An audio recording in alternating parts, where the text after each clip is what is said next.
Da, da, da, da, da, da, da, da. Uh, I love that. Hi, welcome to Prayers Radio. This is show number 18. Paul, do you believe it? 18. That's amazing. Oh my God. And we have another fantastic guest. Paul, would you like to do the introduction? Yes, we are honored to have Reverend Patti Paris with us from Vision CSL Vision in San Diego. She was my practitioner training for 2 years. We sat on the computer 3 hours every Friday, and here she is now. Oh my God. Oh, we forgot our introductions. We got Patti. That's her. Thank you. And then I'm Reverend Rich. And I'm Reverend Paul. And we are Prayers Radio. And this show is directly about Science of Mind prayer. Ernest Holmes' Science of Mind prayer, to be exact, because, the people say, well, science and blah. No, Ernest Holmes. Oh. And Reverend Patti taught me everything I know about prayer. And that is, we're going to find out today. Yes, what it is. Reverend Patti, would you like to tell us a little bit about yourself? Or you want to pray us in first, Rich? Go ahead. Let's do that. The power of prayer, yes. Power prayer. I got the power. Okay, go for it. 3 reverends here. Who's doing this? Can you do it, Reverend Patti? Very good. Thank you. What I know is that spirit is everything, everywhere, always. I know that there is no place that is absent of spirit. I know that there's really nothing happening here this morning but the activity of spirit through and as and in and around and just as us. I know that there is only God, there is only good, and I know that this radio show is absolutely amazing. I know that whatever needs to be said is said, and whatever needs to be heard is heard, and I just let spirit run wild and free through this session, knowing that it is all good, and so it is. So it is. One of the things that we talk about, Paul and I talked about on one of the shows, we said, well, we're going to have reverends on. He's like, we're like, no, don't give a reverend a mic because they'll talk and talk. Right. So we got the hook.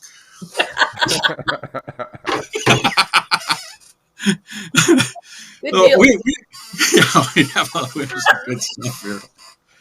So this is something very special for us because Paul has spoken so highly about you. And I'm like, tell me more. Thank you.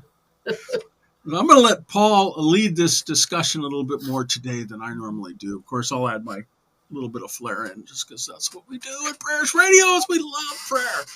All right, Paul, you got the first question. Yes, I met Reverend Patti through podcasts. Her center was on YouTube or on iTunes. Yeah. And I just fell in love with her message, what she was doing, how she was doing it. And then when it came practitioner time, I asked Reverend Patti if she could be my teacher. And like a good spiritual teacher, she said no 3 times. And then on the 3rd time, it was a yes. Yes. Yes. So Reverend Patti, for prayer, for spiritual mind treatment, what have you seen tangible results with for yourself and for your vision? There's always tangible results. I have to say prayer always works. Sometimes they're not the results that you would imagine they would be, but prayer always works. I mean, there's lots of practical demonstrations in my life where, I prayed, and then something happens. There's a shift in the physical condition, right? There's a shift at the physical level, and you're like, there you go, aha, ta-da, it works. But it always works. Sometimes it's very subtle. Very subtle. And how do you begin your day? Wait, what? Oh, what do you mean by subtle? Is it just bam? Hello. Oh, I love those water to wine moments, right? Don't you have those water to wine moments? Man, you speak your word and boom, it happens. The parking space or whatever, whatever it is. It's like amazing. My girlfriend and I wanted to go skiing. This is a couple of years ago. And we were like, yeah. And how much is the lift ticket now? And she said, oh, they're about $110. And I went, what? I was just like, okay, that's out of my budget, And so you go to prayer. You just go to prayer. It's like, oh, this works out. It works out because God, the universe always says yes. And my husband came home from work that night and he said, do you know anybody that skis? I won these 2 lift tickets. Wow. And I could have written things down 100, like for 100 years, how it would work out. That would have never been it. I could have Wow. never imagined that way, right? That's God. Yeah, Holmes always says, was it Thoreau that said, just, let go of it and get your bloody hands off of it, just Stay quit out of messing it with it. how. Yeah, Yeah, get off the how. that's it. That's all I said. I just love that. All right, Paul, go ahead and ask your question. I just had to get that in there because I'm like, Oh, that's okay. bam.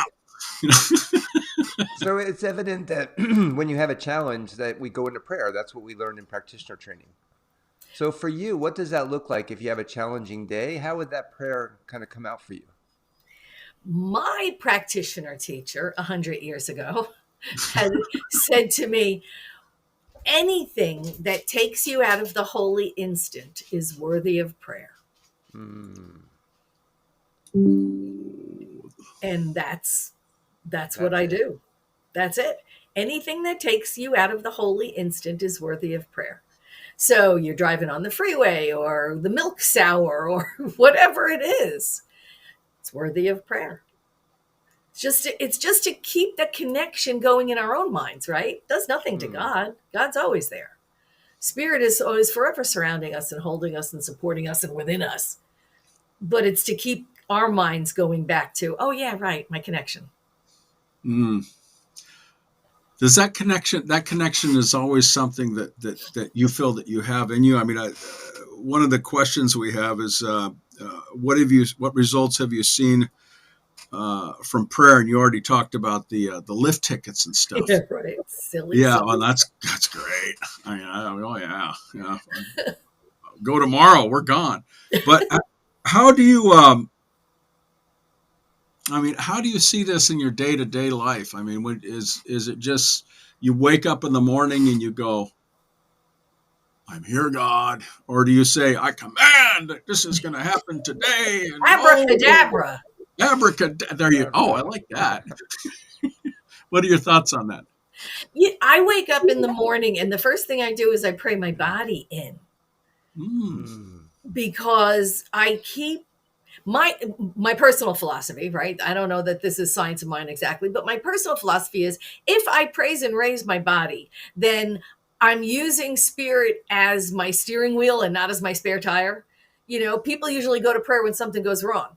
Right? You get a bad test, you get a bad result from a physical, you get a bad something like, oh my God, now I got to go to prayer. Quick, fix this thing. Would you, God? So instead of that, in the morning, I wake up and I praise my toes. And, your toes are great. Toes keep you from falling over, right? If it weren't for your toes, you'd be falling on your face all the time. You praise your toes. You start from there. Go all the way up my body. Praise the internal organs. Be grateful. My liver works and I don't even have to think about it. All of Mm. these things, I go from my toes all the way up to my scalp. And just thank you for doing your job. Thank you for being, so healthy and so strong and so vibrant. And I just feel that you grateful for everything working right, everything continues to work right. Oh, I like that. That's the not the preventative, but the actual raising and praising yourself to actually motivate the universe to give you that More of greater that. benefit, more of the good stuff. More please. Yeah. Would you like fries with that Coke? Exactly. Yeah. Yeah. So So, the strength and health and digestion and all of that stuff, just to acknowledge it, just to be grateful for it, just to Mhm. know and rely and depend on, body continue to do your stuff. This is great. What do you think, Paul?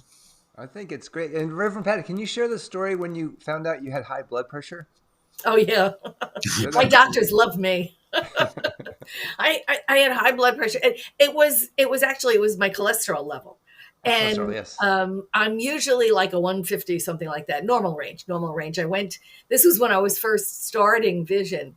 And one of the regular routine blood tests, it was 498. Whoa. And I went, wow, that's a personal best. And the doctor was not happy with me at all. And she right away gets the prescription pad out. And I said, no, don't. I'm not going to take pills. So don't even bother prescribing them. But I will increase my meditation and I'll get back to you. And she said, how long are you going to do this? And I said, well, I'll double the meditation. I'll get back to you in 6 months. I'll give me 6 months. And I came back. I said, where do you want it? She said, I want it under 200. I said, okay.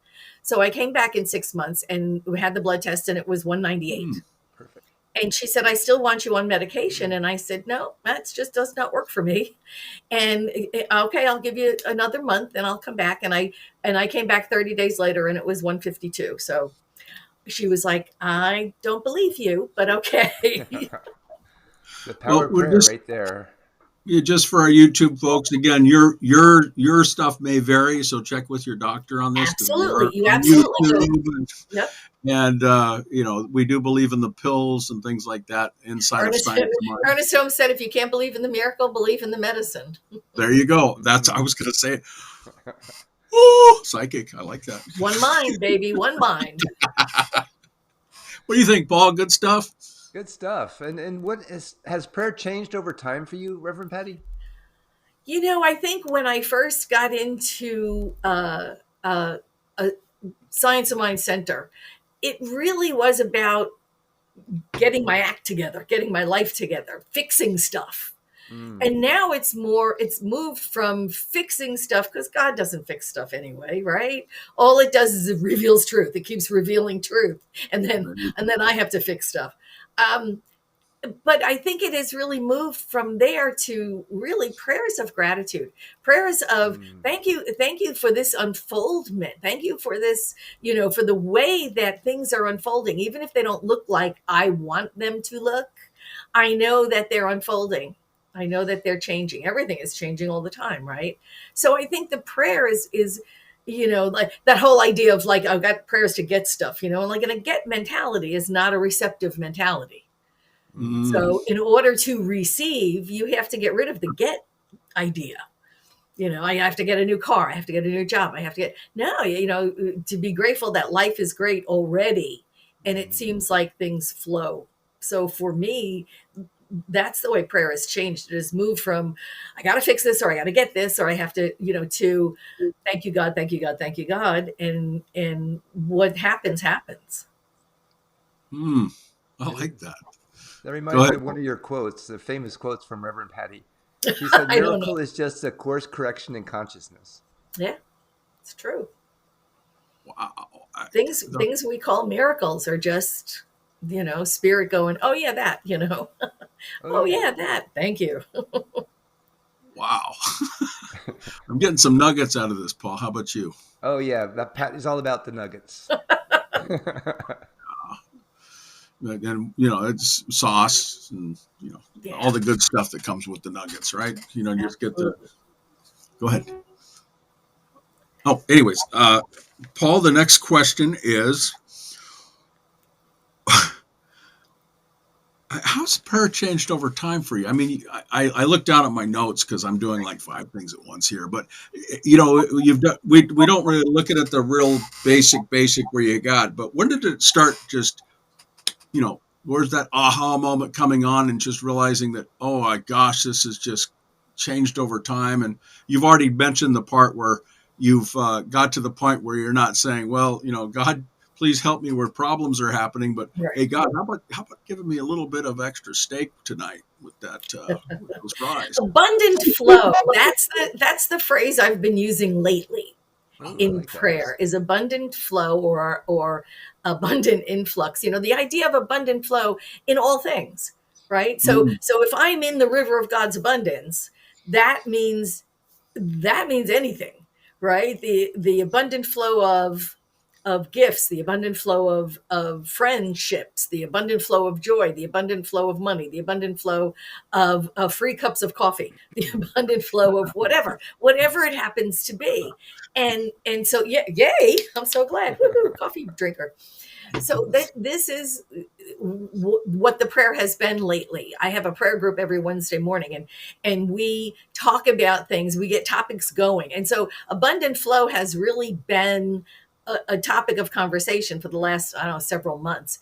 And what's happened is all of us have experienced an increase of good in a variety of areas. A free trip, extra money. Somebody gave a chunk of change to the center. It was like, oh, you just notice it and you see it all the time because you're in the consciousness of there is abundant flow in and around me all the time, pressing in on me and making itself known through me.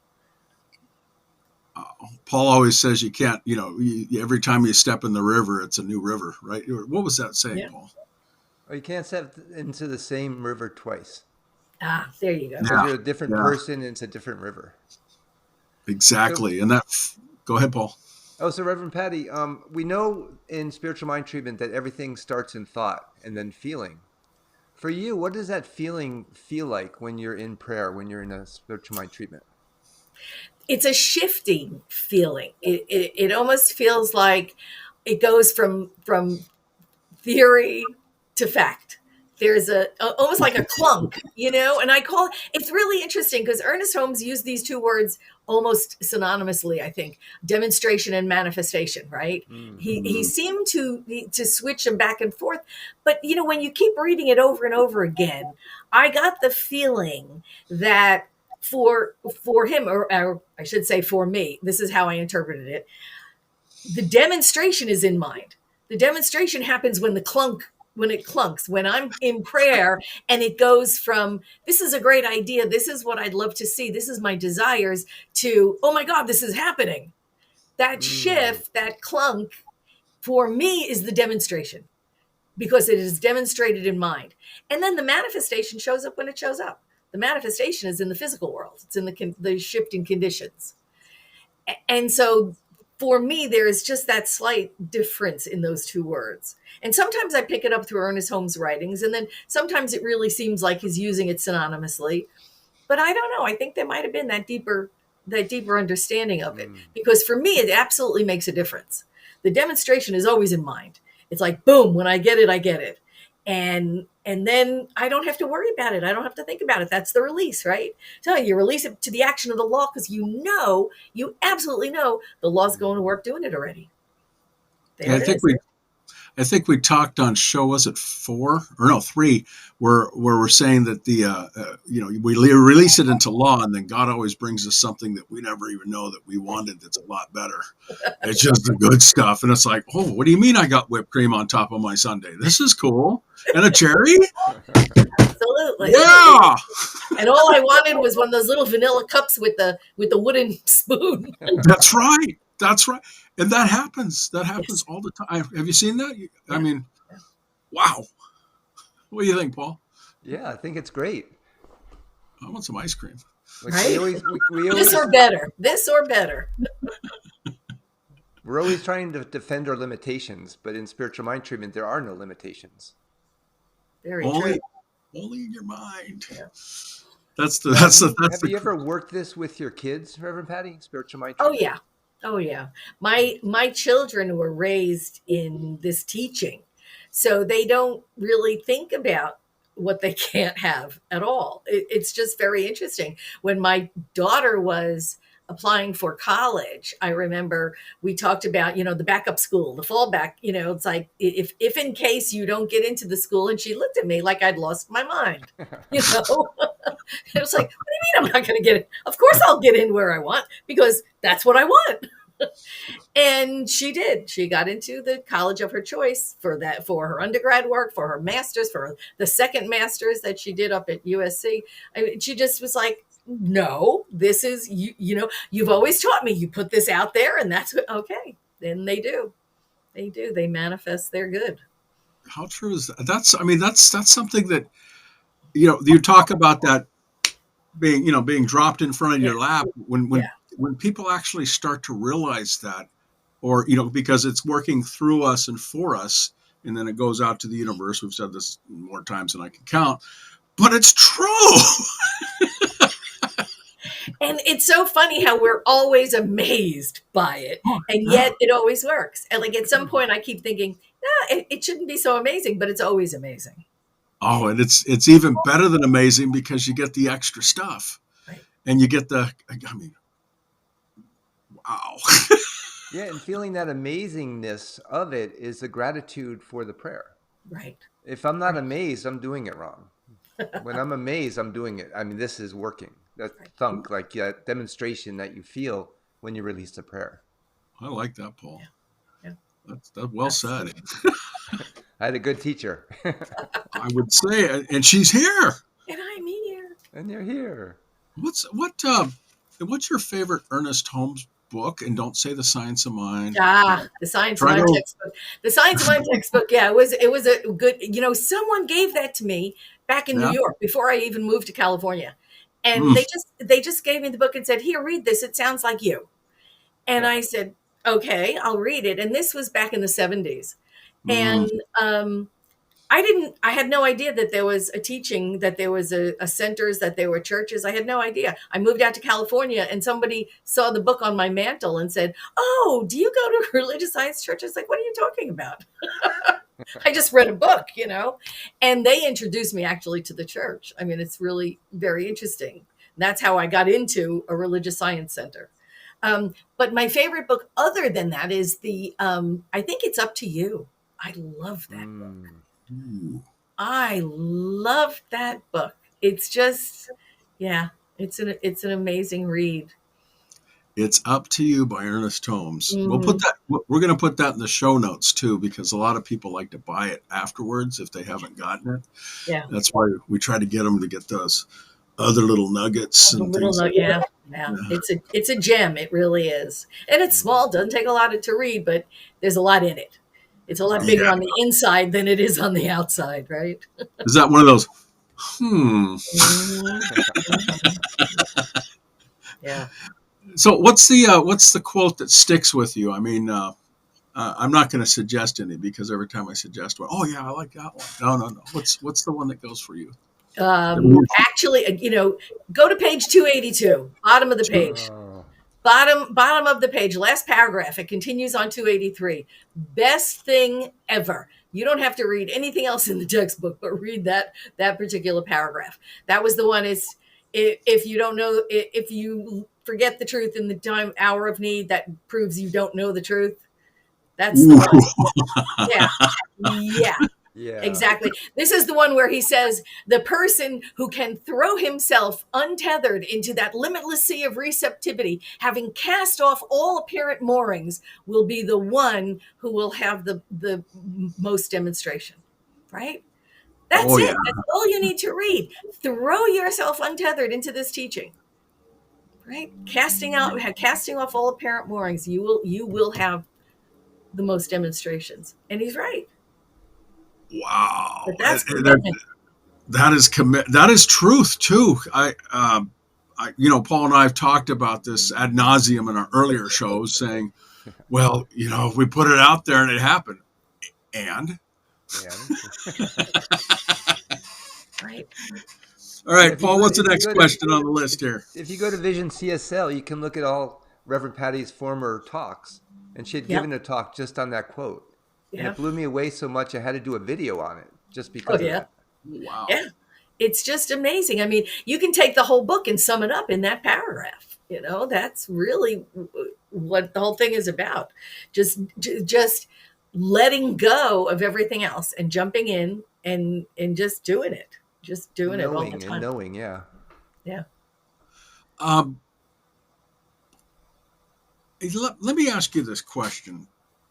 A lot of people, I mean, you taught Paul, so I think you did pretty good here.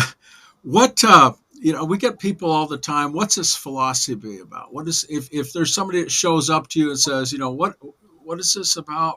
How do you explain this to somebody that doesn't have a clue about what Science of Mind is by Ernest Holmes? Let's add that in.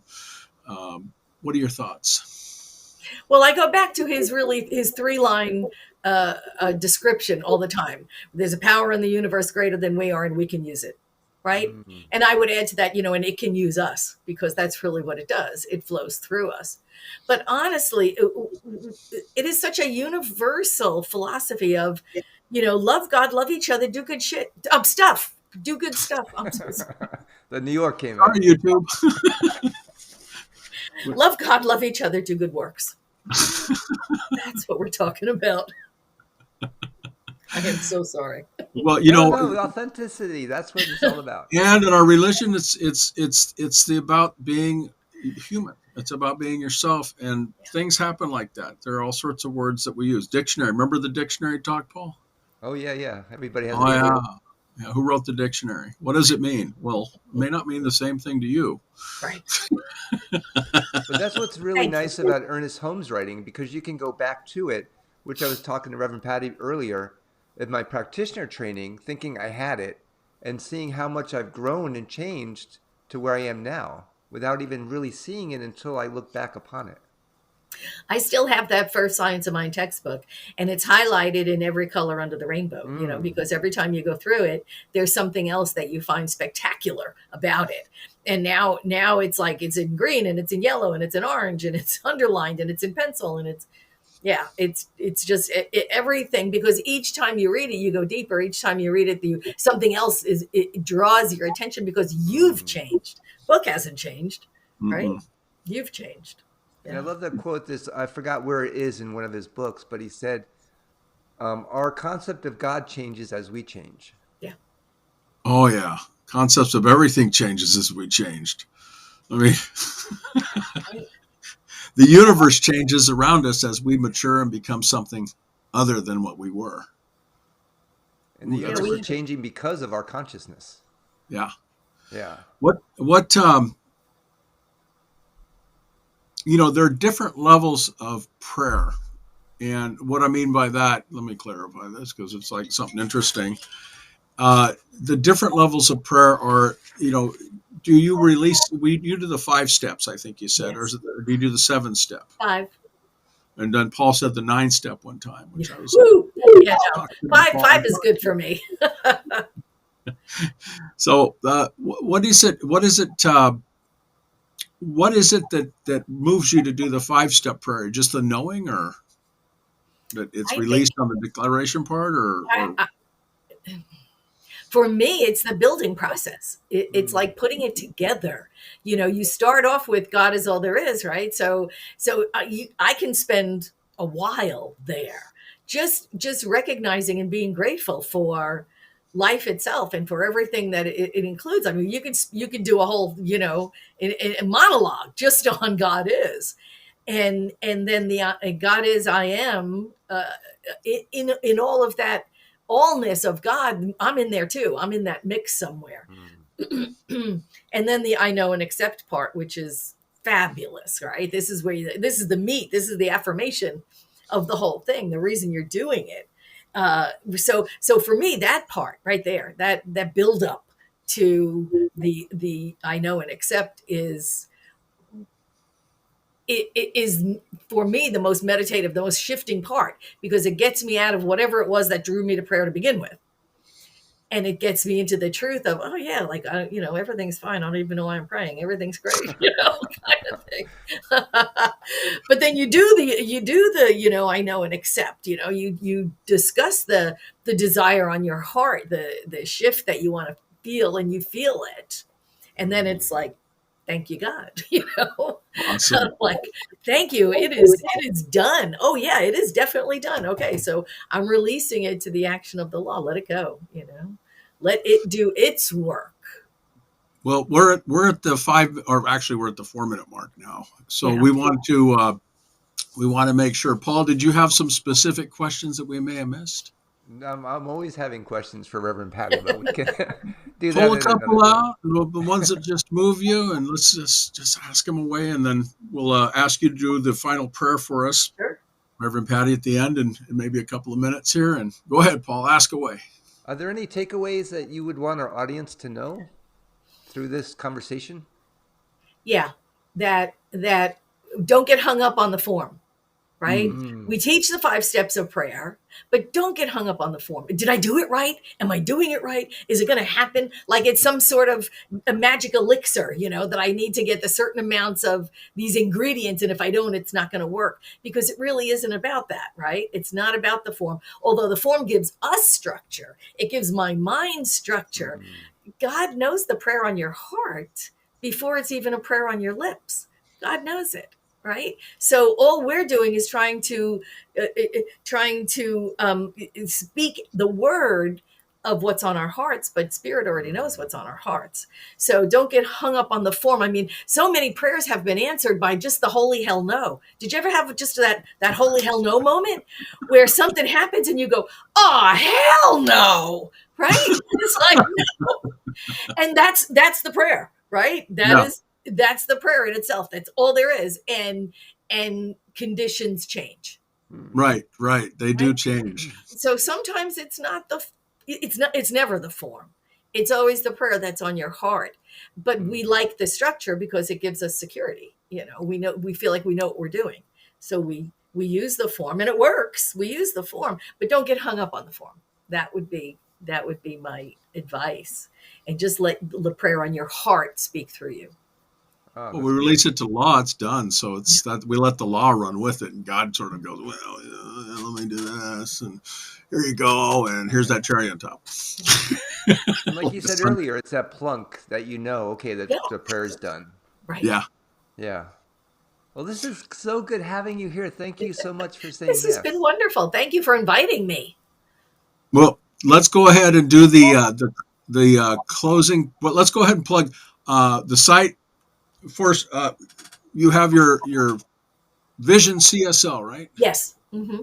And that's the site that you can be reached at, and you can get more information about Reverend Patti on that and all the wonderful things she's doing. I think you said you had some type of prayer circle on Wednesday. Oh yeah. If I'm invited, which I think I might be. Yeah, we have loads of things happening at Vision. We do concerts and we do movies and we do all kinds of things. Yeah, you'd love it there. And Sunday celebration. Where's it located at again? San Diego. Oh, check that out. Yeah. That'll be fun. I like it's a great ride. You'd love it. And like I said, we just had Comic-Con, so there was a lot of, Comic-Con superheroes showing up at church this weekend. It was great. What? I like Comic-Con. Yeah. So I am Reverend Rich, Prayers Radio. And Paul, where are you at? I am Reverend Paul at IamSpiritAlive.com. And Reverend Patti's at Vision CSL. Look her up on YouTube. Right. Amazing. That's right. So go, if you don't mind, would you pray us out? I would be honored to. That would be lovely. Thank you. So I know that Spirit right here, right now is just joy. It is happiness. It is love. It is that expansiveness in our hearts. I know that Spirit everywhere, fully present, is all good. There is nothing opposed to God. There is nothing opposed to good. And I know and accept that each one of us right here, right now, are immersed in that. And Spirit is immersed in us. It is within us. We are within it. There is no separation ever. We are that which thou art. We are the happening of Spirit on earth, the arms and legs and the eyes and the ears of Spirit. We are the ones that do the work on earth that Spirit would see done through us. I give great thanks for this. I know that we go forward with our day in love and in joy, just knowing that we are the good. We are the light of the world and just transforming lives wherever we go. I give great thanks for this. I know this, it's so much more as the truth of our teaching. And I just release this to the action of the law, knowing it is already done through us and as us. I love it. And so it is. And so it is. Amen. We are Prayers Radio, and we are saying if you don't do a prayer, you haven't got a prayer. So that's a good thing. Everybody say goodbye. We'll see you all next week. Bye.